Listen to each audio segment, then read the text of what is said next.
Okay.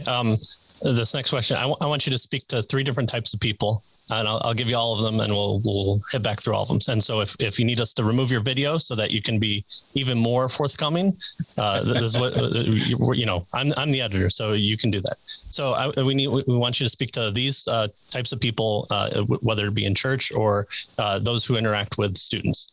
So they're parents or people that will eventually become parents for their age range that you monitor, those who want to mentor and work with kids, and those in the church who have no clue what to do with kids whatsoever. So what do you want parents or soon to be parents to know what to do, or train their kids better so that they're not so rambunctious in church somehow? I'm going to tell you, I have no clue right now. So, what would you want to let parents know, and maybe an answer, and also gear it a little bit towards helping them obviously through their walk of faith. Yeah. So for the parents or almost parents, first category, there's less than 1,000 weeks that from birth through graduation.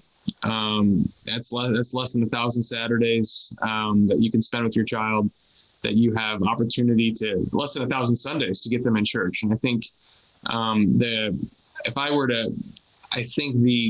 there's a countdown that immediately starts the moment you have a child, and where they're launched, and your window of being able to train them, your window of being able to teach them drastically decreases. That doesn't stop, but when they're launched, that countdown, Jim Elliott talked about to his own parents that arrows, children. Well, Psalm 127 talks about children are heritage of the Lord. They're like arrows, and Elliott said, well, what are arrows for but to be shot?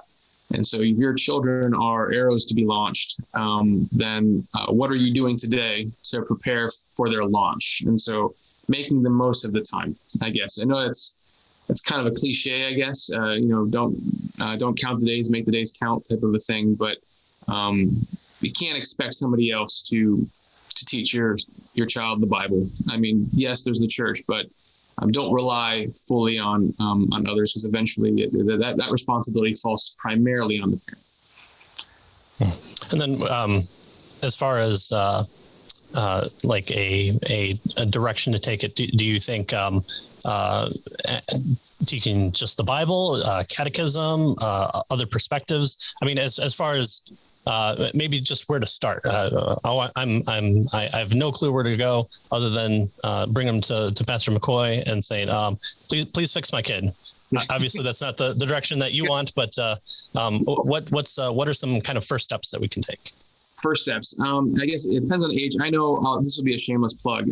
So I am I'm a tutor for Kalamazoo area tutors, and I teach a high school apologetics course for students using Summit Ministries curriculum. I'm sure you've probably heard of Summit out of Colorado, and that's not a required class. I mean, when you're in high school, for sure, that's not something that a student needs to take, but there are plenty of resources out there. That's just one of them for those who are local, that to make sure you're committing to making sure your child knows the Bible, even though it might not be the most effective thing on their resume or on their college application, right? That course is not going to help a kid get into an Ivy League school. But hinder more than anything at this point. It could help them survive at an Ivy League school. There you go.